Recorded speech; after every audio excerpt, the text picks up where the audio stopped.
Tú sabes lo que es hacerse un cocote, aunque tú eres venezolana. Los Sí. hombres cuando se hacen un cocote, como bueno, tiene Kelvin ahora contigo que te quite los zapatos.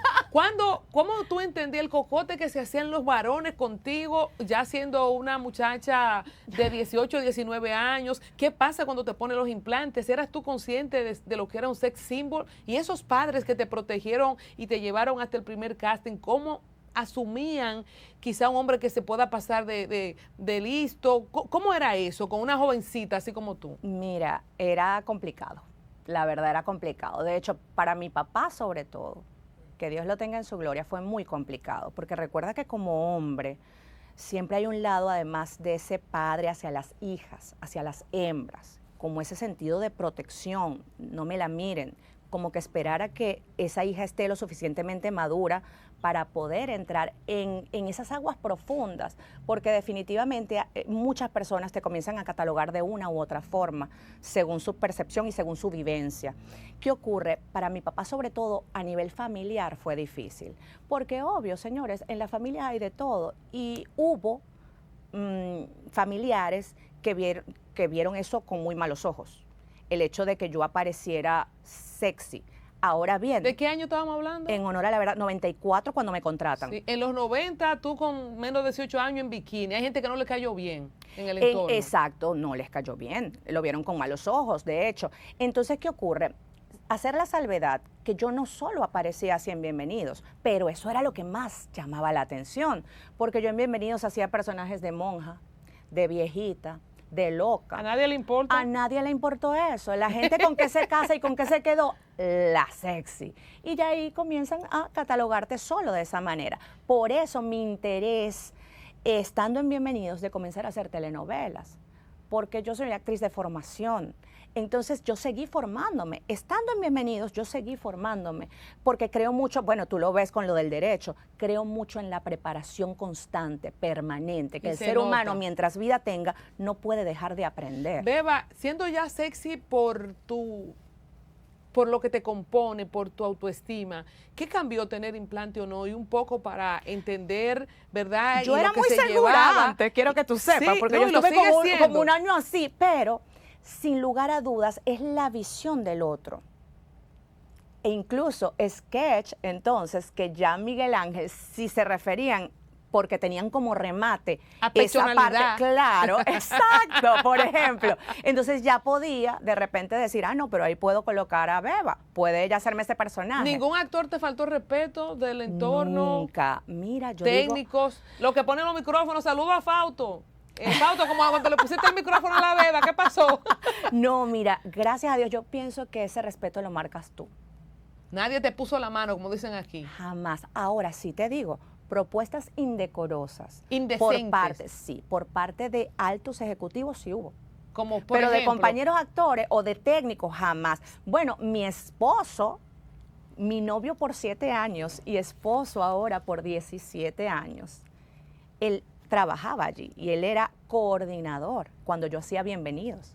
Y nosotros comenzamos la relación estando yo en Bienvenidos. wow, qué bonita historia. Para que tú veas lo que puede ser la percepción en un momento determinado y lo que eres tú Y realmente. obviamente él no es celoso, ¿verdad? Para nada. Porque manejar eso, saludo, ¿cómo Es se llama? difícil. Fabio. Fabio, saludos para ti, no es fácil. Gracias, De mi hecho, amor. yo creo, Saúl, y podríamos corroborarlo, que aquí hay muchas figuras, muchas chicas, sin mencionar el nombre directo de nadie, que hicieron una carrera y un estilo inspirado en la Beba Rojas. Ay, Muchas que sí. tuvieron luego de modelos, en Perdone la Hora, muchas de esas muchachas voluptuosas, Me lo han dicho, actrices de reparto. O sea, sí. tú fuiste una Y referencia yo en las no- actrices y comediantes Y de yo no aquí. lo sospechaba, Colombia, pero alrededor de 3 se han atrevido a decírmelo, porque tú sabes que también hay personas que prefieren reservarse ese tipo de cosas. Es más, yo voy a decir una, la Colorá.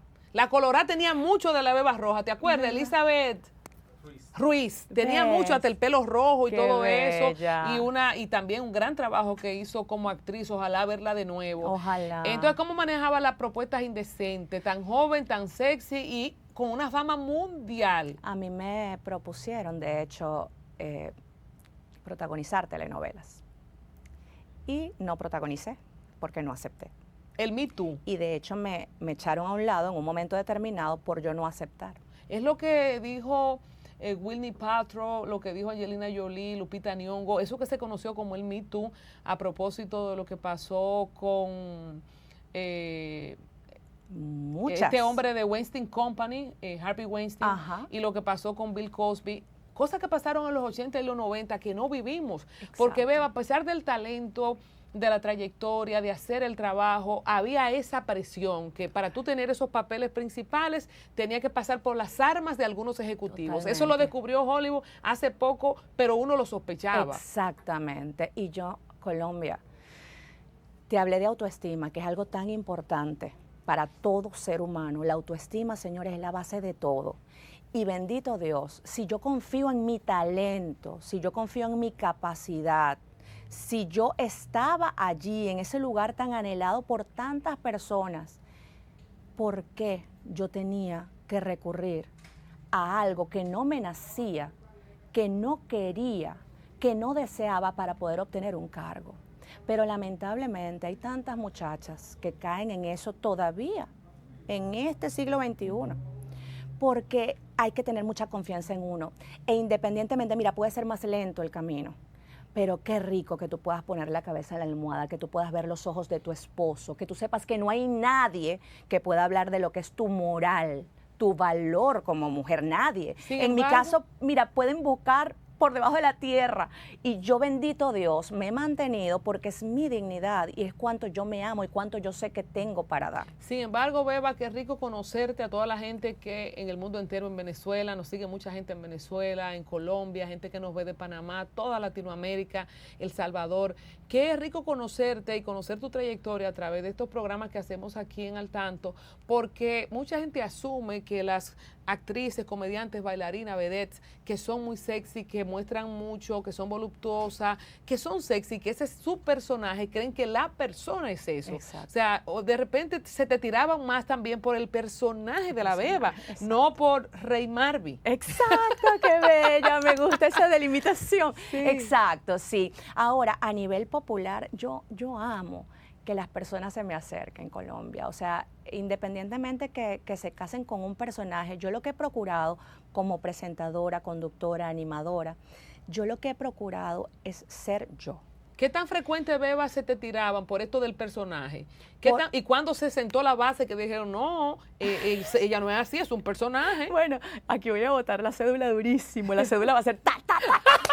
Mira, tú sabes que cuando yo iba para, por ejemplo, Estados Unidos, nosotros recorrimos Estados Unidos de costa a costa, porque la transmisión de Bienvenidos era llevada por Univisión de costa a costa. Entonces te puedes imaginar a todos los lugares de Estados Unidos donde yo me pude presentar. Fama. Pero en esa época, señores, hablé hace un ratito que no existían redes sociales, sino que la gente para tomarse fotos con uno tenía que recurrir o a su camarita de rollo, busquen en Google si tienen edad que no sepan ¿Qué es una cámara de rollo? Iban a eso, o había una cámara Polaroid que era instantánea la fotografía, ¿verdad? Pues por esas fotografías se cobraba $10 a la salida del teatro. Éramos normalmente los que viajábamos, no podía viajar todo el elenco, entonces Miguel Ángel decidía que grabáramos como los 5 más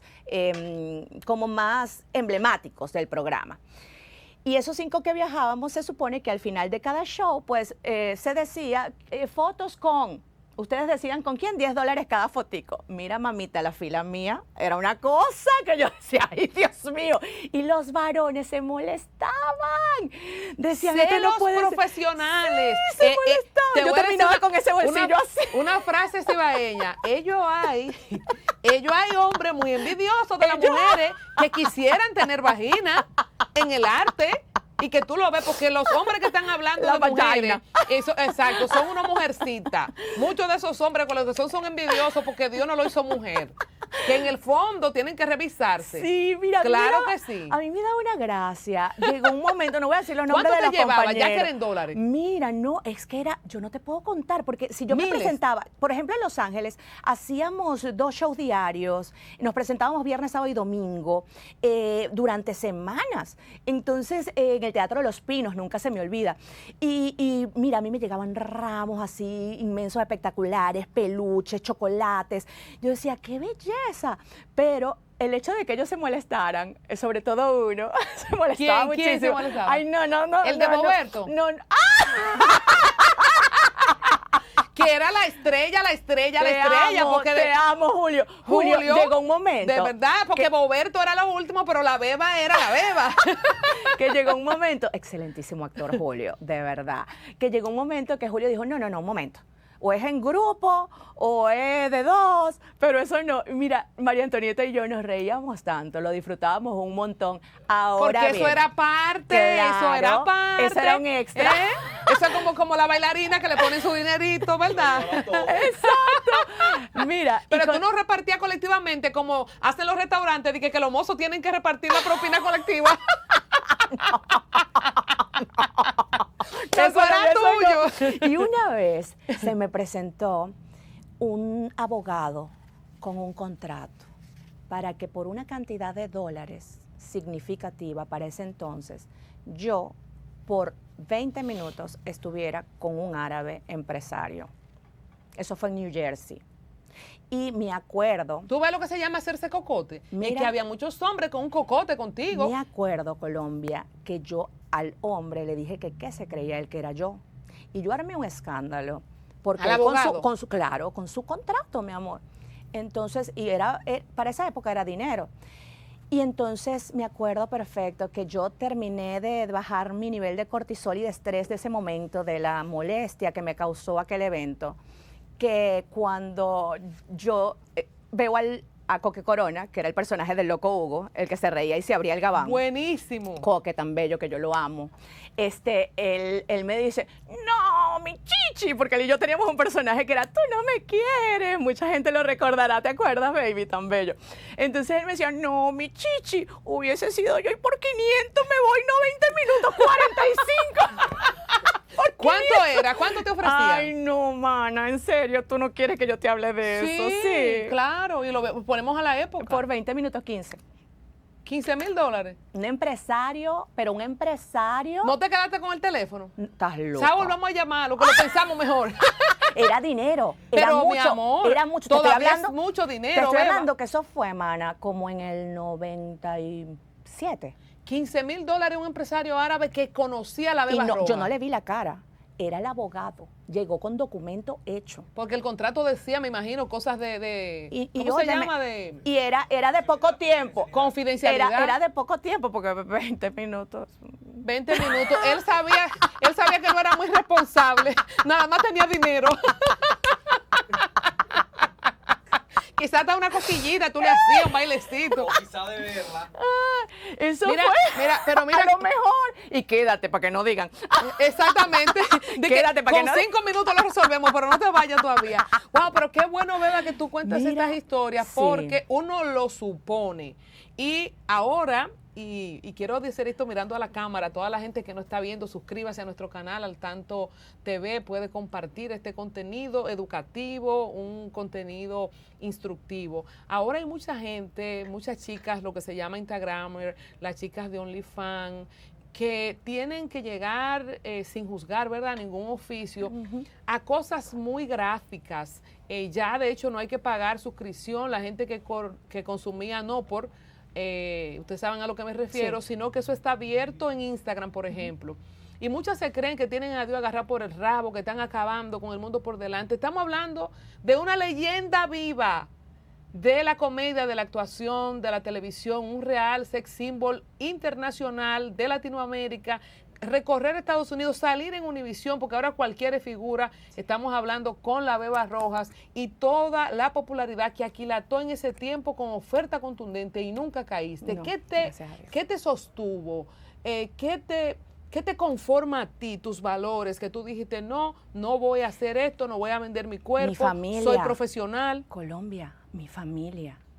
O sea, unos padres que me criaron de una manera tan hermosa que transgredir eso era una ofensa para ellos, pero para mí más, porque no puede ser que después que unos padres se esmeran tanto en darte educación, a pesar de las vicisitudes, porque yo vengo de un hogar humilde, y ellos jamás dejaron que a mí me faltara algo. ¿Qué hacían tus padres Para de estudiar. trabajo? Mi madre educadora, mi papá comerciante. Tú sabes lo que gana un educador en nuestros países. Y educadora de convicción, de vocación, de eso que tanta falta hace hoy. ¿Y tienes alguna religión? ¿En tu casa se manejaba una definición de religión? Católicos. O sea, en la casa somos católicos. Sin embargo, si ya entramos en el tema de las religiones, Colombia, yo tengo muchas críticas a la religión católica. Sin embargo, sigo creyendo en ese Dios, en ese Jesús, y de una manera mucho más coherente que muchos,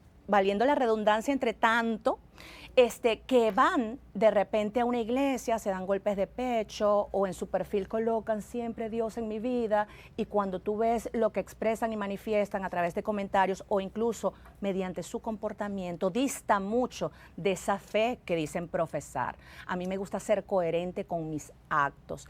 Yo pienso que la empatía es lo que debería prevalecer para aquellos que somos creyentes reales, que queremos ser coherentes. Siempre digo, todos podemos ser Dios en acción, pero ¿cuántas personas se detienen ante el comportamiento que llevan a cabo delante de los demás y piensan, ¿qué haría Papito Dios en este momento? ¿Y tú? ¿Se sonreiría con esto que yo estoy haciendo? ¿Y eso? ¿Se sonreiría cuando yo insulto a este? ¿Se sonreiría cuando yo golpeo a este? ¿Cuando yo me burlo? ¿Se sonreiría? Estamos en un momento en donde la sociedad dice ser creyente en su mayoría, pero con los hechos lamentablemente no lo demuestra. ¿Y eso te sostuvo un poco, ese temor de Dios, eso que tú dices, qué va a pensar papá Dios de mí si yo me prostituyo y me vendo por 15,000, 20,000 dólares, lo que sea, a un señor árabe o de la nacionalidad que sea? Hubo un poco también de eso, de esa formación. La familia, porque tú sabes que para mí, la mayor manifestación de papá Dios en la tierra es tu familia. Eso es lo más cercano que tenemos a Dios. Yo, por ejemplo, cuando veo los ojos de mi hijo, señores, eso es lo más cercano que yo puedo sentir a la divinidad de Dios y la presencia de Él en mi vida, mi hijo. Por eso yo digo que los hijos deben ser el mejor legado que cualquier padre puede dejar en este mundo y cultivarlos en valores, en amor al prójimo. Es que Colombia, si amáramos todo lo que hacemos, si amáramos a la persona que tenemos al frente, independientemente que las conozcamos a profundidad o no, pero amar ese oficio que tú desarrollas, amar tu profesión, el mundo sería otro. Sin duda. Beba, hiciste muchas telenovelas. No fuiste protagonista por el tema del Me Too, que es muy bueno que lo podamos verbalizar, porque a veces uno dice, sin jugar a la que lo logran, pero caramba, fulana, mengana, que tiene tanto talento, ¿por qué no le dan un papel principal? Y tú dices, pero esa mujer no tiene nada en la bola, ese tipo, ¿qué es lo que es con él? Y están siempre ahí a nivel de todas las producciones, a nivel internacional, no digo necesariamente de aquí. ¿Cómo fue entonces tu primera telenovela con esa popularidad de Bienvenido? ¿Nunca se te fue la fama a la cabeza? Y entonces, para interactuar con Bienvenido y las telenovelas, además de tus programas de televisión en Puerto Rico y La Guerra de los Sexos. Yo no puedo ser más agradecida que me haya tocado arrancar en televisión formalmente al lado de Miguel Ángel Landa, porque él hacía que todos mantuviéramos los pies en el suelo, ni por arriba ni por debajo, en el suelo. Todos, independientemente de los años, por ejemplo, hablamos hace un ratito de Julio, quien tenía las décadas que duró el programa al aire, Julio estuvo allí. Te estoy hablando que había entonces un nivel. Si nos ponemos a ver por trayectoria, él tenía el nivel. Pero Miguel Ángel hacía que todos llegáramos a la misma hora, y el que llegaba un minuto tarde, óyeme bien, un minuto tarde, no grababa. Entonces Ay, si los productores de aquí oyen eso. Sí, y de verdad no grababa. El que no estuviera maquillado con todo el vestuario, porque nos entregaban el libreto con antelación suficiente como para que cada uno de nosotros tuviese todo su vestuario organizado, toda la letra aprendida, porque todo era memorizado, y no podías agregar nada a los parlamentos. Miguel Ángel con eso era recto. Por eso es que Bienvenido se hizo tan famoso, porque eran sketch cortos en su mayoría y eran puntuales. Este es tu parlamento, ni le pongas ni le quites, ese es tu parlamento. Entonces fue un grado de responsabilidad y de pies en el suelo que jamás había chance para uno elevarse, porque si no se elevaba el de trayectoria, que tenía que ser respetado precisamente por ese tiempo que tenía de ventaja con respecto a los jovencitos que estábamos comenzando en ese momento, y se comportaban y recibían el mismo trato que nosotros. Entonces yo estoy agradecidísima por eso justamente. Y con respecto a Como tú ninguna, que fue la primera telenovela que hice estando en Bienvenidos, eso generó muchos problemas en el canal, porque Miguel Ángel no quería que yo me fuese a Dramáticos y Arquímedes Rivero no quería que yo me volviera a Variedades.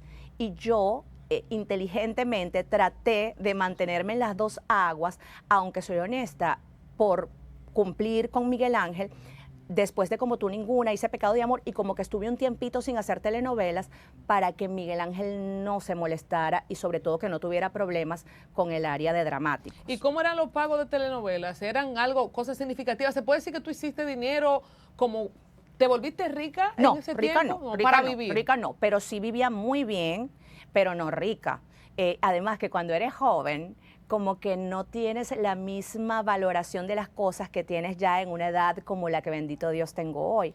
¿Por qué? Porque en ese momento uno como jovencito, y sobre todo viniendo de un hogar, como te acabo de señalar, un hogar humilde, quieres tener todas esas cosas que no pudiste tener cuando estabas más muchachita, más nena. ¿En qué gastaste tu primer sueldo, por ejemplo? Yo siempre fui muy coherente en el sentido de que sé el valor de una vivienda.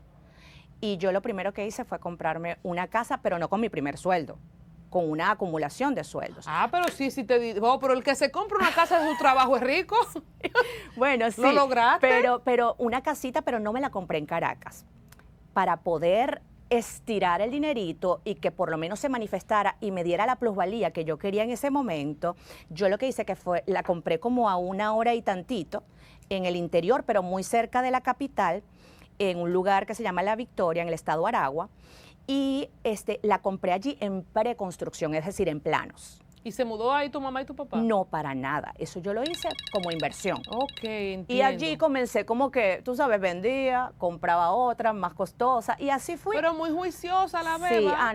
sí, bendito Dios, yo siempre he sido muy juiciosa, muy... Aparte de las fotos con los actores de Bienvenido, ¿hubo celos así que se manifestara como en preferencia? No. La libertad de tú hacer novelas y hacer el show. No, yo creo, honestamente, yo creo que, por eso lo mencioné, porque así como que lo que me marcó, que me daba mucha gracia, era como ellos veían la fila de Beba, la fila de Mari, la fila de las dos, porque habían algunos que de repente no tenían $30 para uno con cada una y una con las dos, y decían, bueno, uno con las dos. Entonces ellos veían la fila de nosotras dos, que éramos la única mujer, y veían la fila de los 3 hombres, y era como que...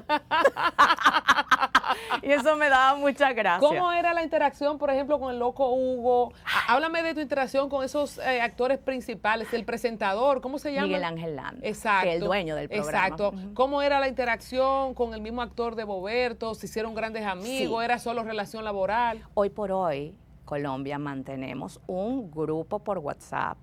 Yo estuve recientemente en Venezuela este fin de semana, que tuve que firmar los documentos de una casa que compré. Y entonces me da mucha risa porque quería que nos viéramos. Entonces yo lo que te comenté, Miguel Ángel me dejó un mensaje hermosísimo, una nota de voz, después te la paso para que la tengas. Y entonces el grupo como tal, el único que no está en ese grupo es Coque Corona, el Loco Hugo. Sin embargo, yo con Coque me comunico directamente. ¿Y están en Venezuela todos? Casi todos. Julio Gasset, Boberto. Vamos a ir a Venezuela a hacer Está ese en Miami. especial. Ese es el Sí. único, está en Miami. No, Ernesto Cortés también está fuera del país, que es el que hacía Enrico. Risas y más Sí. risas, que hacía, como dicen aquí en Dominicana, de pájaro. ¿Y está dónde ese? Ay, Dios mío, yo creo que él ahora mismo está en España. Cámara loca. Hacían también unas cámara bromas loca, muy... exacto. Esa era la broma muy pesada que hacían, Con ¿eh? qué locura. Que- Cuando termina Bienvenidos, gracias a Dios, él obtiene el espacio Qué locura, que era con Moncho. Moncho era el que hacía los personajes con las cámaras escondidas y Ernesto fungía como el conductor del programa, pero siempre con esa hilaridad, esa comedia que tiene en las venas. El qué locura era que iban actores famosos y de que lo iban a entrevistar y no lo dejaban entrar al set. Ay, Eso sí. fue una locura Un boom, aquí también. Un boom, porque Un boom. aprovechaban que a la Guerra de los Sexos invitaban actores de telenovelas mexicanas, de todas las telenovelas que estuvieran pegadas, y a los actores de las telenovelas de Venezuela que estaban posicionadas. Obvio, Eso era un toque de queda, porque ellos aprovechaban a los que viajaban allá y los agarraban llegando al parqueo del canal, los agarraban tomándose algo en el cafetín, y eso era, a veces, cuando te ocurrían cosas, uno, como talento del canal, uno buscaba, no, esto tiene que ser una cámara oculta, Exacto. y a veces no era así. A propósito de las cámaras ocultas famosas y las bromas que hacen los youtubers, eso lo hizo en los 90, señores, qué locura, porque Sí. todo está hecho. Sí, señor, todo está hecho. ¿Cómo te sentiste, Beba, con el declive? Recuerdo, mi hermana Invi, saludo para ella, saludo a todas las chicas de Corte Tropical.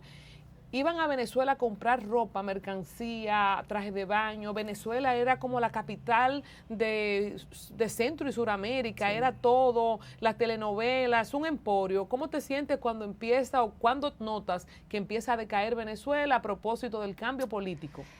Mira, realmente ya a partir del 2000, 2001 se comienza a sentir ese declive. Con decirte que ya ahí comenzaron a minorar las producciones dramáticas.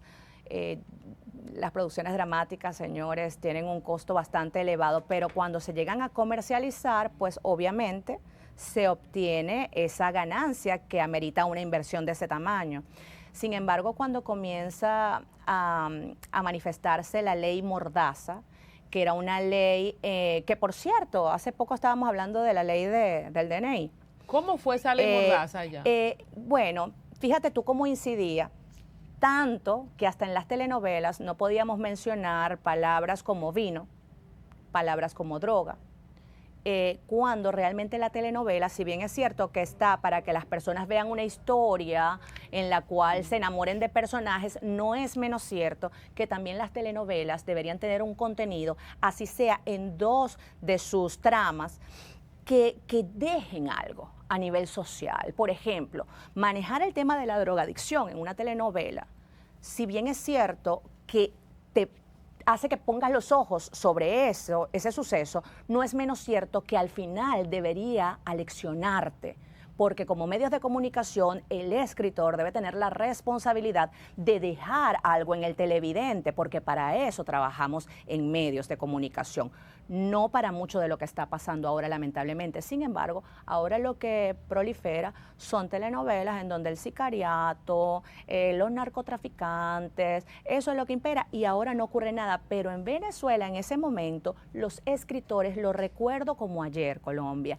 los escritores comenzaron a restringir mucho lo que era su creatividad y las historias que querían llevar al público Por esa ley. Por esa ley, porque estaban limitados en cuanto a los temas que podían tratar. Entonces, incluso habían ya de repente escenas escritas que ya íbamos a la acción de la escena y paraban. Un momento, tenemos que ir con el departamento de censura. Era como una autocensura. Entonces, ¿qué ocurre? Que por no mencionar ciertas palabras, las telenovelas pasaron de ser rosa a ser blancas.